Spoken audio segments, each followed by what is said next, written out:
I just finally got the syllabus put up today. I got the welcome video put up today on CourseIn. Some of you have seen that already. If you haven't, I encourage you to watch it, if for no other reason than I try to break down kind of how we're going to approach assignments and things like that, given the sort of nature of this weird semester, right? With breaking rosters in half, and who the hell knows what's going to happen in a month from now, you know, in terms of anything in our lives. So that's basically what that's about. The last thing I have to say about CourseIn is it's my plan, and I always say plan because I have 2 small children, to get that stuff up, like a lot more stuff up on CourseIn in the next 24 hours or so. You're going to see a lot more just things, which makes me feel good. I don't know about you. Syllabus. I can get through this pretty quickly, okay? But fair warning, it's lame, but I can do it pretty quickly. Near the top, you have our class information. You have my information. That's me, in case you forgot. My office, 304, is right down there. You just take a left out of here, and it's right there. Real easy. J, because it's a cubicle, which is awful. My email address, tpayne@wesca.edu. Pretty memorable because I am nothing like T-Pain. Office hours. They could change again just because the beginning of the semester has been pretty wild. But I think these are pretty set unless they just don't work for anybody. Monday, Wednesday, 12:30 to 1:30. And then virtual office hours, Tuesday, Thursday, 9 to 11:30. So what these look like, I'll go kind of backwards.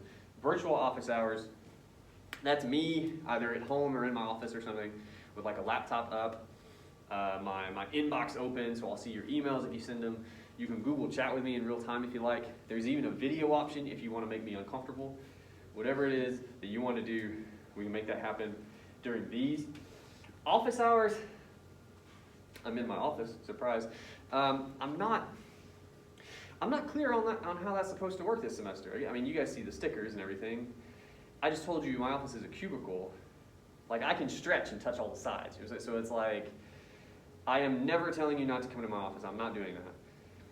But I think if you do come by, it'll be more like I'll just lean out and be like, hey, what's up? And you'll just be kind of like down a little bit. You'll be like, well, I was thinking about this. Like, it's going to be kind of strange, I think. But that's how we should probably do it. Writing Center, asynchronous. 2 things you have no idea what they probably mean. The Writing Center is on campus. Chances are kind of low you'll use it for this class. I'm not saying it's impossible. I'm not saying we're not going to write anything. We're not going to write a ton in the way that you're maybe used to. But the Writing Center is a place where professors like me, some graduate students work. They basically tutor. They look at anything you've written. A lot of English stuff comes through there, but other classes, history, sociology. Sometimes we'll get people coming in like, hey, I have to write this thing for like, I'm applying for a scholarship or something. They want somebody to look at it. Like anything written, they will look at. Usually pretty good people in there. I'm in there this semester, but I'm asynchronous, again, because of everything that's going on. What that means is, if you want me to look at something, first of all, just look at anything you want. But if you want it to be through the Writing Center for some reason, you can go into CourseIn. There's a thing you can click on where you submit work and any questions or any guidance you might have. And like the next day, a person who's asynchronous like me will look at it and send you notes, send you thoughts, and you'll just have that waiting on you. I know that's a very lengthy explanation, but that's what we got. Support for courses. A lot of this is actually pretty helpful. I'm not going to go super in-depth with it, but the library, the bookstore, counseling, which if you need, you do need it, so there it is. Accessibility services, a bunch of helpful links at the top. The course description is very short. That's kind of on purpose. 2 things about what this class is. Number 1, and this is kind of in the title, right? It's like speech for daily life or something like that. It is that, and I had this class when I was a student a long time ago, okay? And the way it was sold to me was public speaking, but less stuffy, right? Like toward the end of every semester in this building anyway, you'll see people out in the hallway in like suits and stuff because they're waiting on their the final public speaking, whatever. So this is a little nicer than that, a little more maybe free form than that in some ways. But it's got a lot of the same sort of framework around it. We want to teach you to speak better. We want to teach you to be more comfortable doing it, all these things, okay? But the daily life aspect I really latched onto, and this is the other part of the description I want to talk to you about real quick. A lot of the people who teach this class, and I'm not throwing shade, okay, first of all, I'm not. I feel like they teach the class how I would have been taught it back when I was a student, which again, was a while ago. But to me, it's 2020. We're going to do in-class stuff. We're going to actually talk human to human, okay? But I also kind of feel like a lot of what you guys should be more prepared to do is online. I mean, hell, I don't know what the past couple months have been like for you, but most of the time when I've talked to a person's face, it's been like video or whatever, right? So we're going to have some like YouTube components. I'm thinking about maybe a Zoom thing, but I don't know, that's kind of gross, but we're gonna do a little more electronic speaking, I think. Because again, these days especially, it just seems like that's one of the primary areas you should really be practicing, no matter where you go after this class. There's objectives, there's outcomes. We'll get to those. We'll handle them. Okay. This is the first bit that you might really care about. These are our major assignments. So they'll come up at various points throughout the semester. These are our due dates over here, the different weeks, right? This is how much they're worth in terms of your final grade, right? This is about how long they are. These are all speaking, I guess, engagements, you could say, okay? We have a presentation, a group presentation, an interview, a final exam, which don't freak out. The final exam in a class like this is not, there will be no scantrons, right? So don't freak out about that. Process work at the bottom. This is homework. This is anything basically you turn in. Most of this, if not all of it, will be written. But anything you turn in to me that's not a major assignment would fall under process work, okay? It's 20% of your grade, which is significant for the math majors out there. But again, this stuff is not, I always think of a better way to sell this, and I haven't found it yet, but there are people every semester who just don't do homework, and I'm like, guys, come on. It's 20% of your grade, man. Just help you out is all I know to say. Help the future you out. Just do your damn homework. Anyway, there's more stuff about grades down there. You can read that if you like. A lot of stuff about grades. Communication etiquette. I mentioned my wife. She's also a teacher. She's much more professional than I am. So I kind of took this from her. All I really want is, if you want to talk to me, I'm fine with that. Just don't be a jerk. You'd be surprised. Yeah, that's all that says. Okay, class schedule.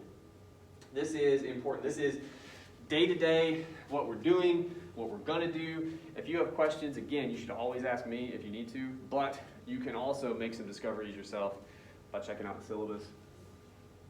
To begin with, and I mentioned this in the welcome video, how we're breaking this into weeks rather than Tuesday, Thursday, because again, I'm not seeing you guys Tuesday, Thursday, so it just didn't make sense to me to do it that way. But right here, week 1, in class, first day of class, we're doing it. Review syllabus, we're doing it. Class introductions, we did it. COVID changes, you're kind of looking at them. You're looking at them. So, yeah, we're doing all right. We're pretty much done. Check that out. What's more important, for our purposes, is the upcoming stuff. So in week 2, of course, you guys are the, oh, I didn't take roll. Woo, I should call roll real quick. I will do that. Don't let me forget. That would be bad. Okay. Week 2, we're going to do some interview work. We'll talk about that in class. Homework. I want you to the best of your ability, try to think of questions you would ask me. And I understand that that's strange, particularly because you don't know me at all. But I also kind of think that's the best time to ask questions of a person. You don't know them at all. Now you can consider me in a couple ways.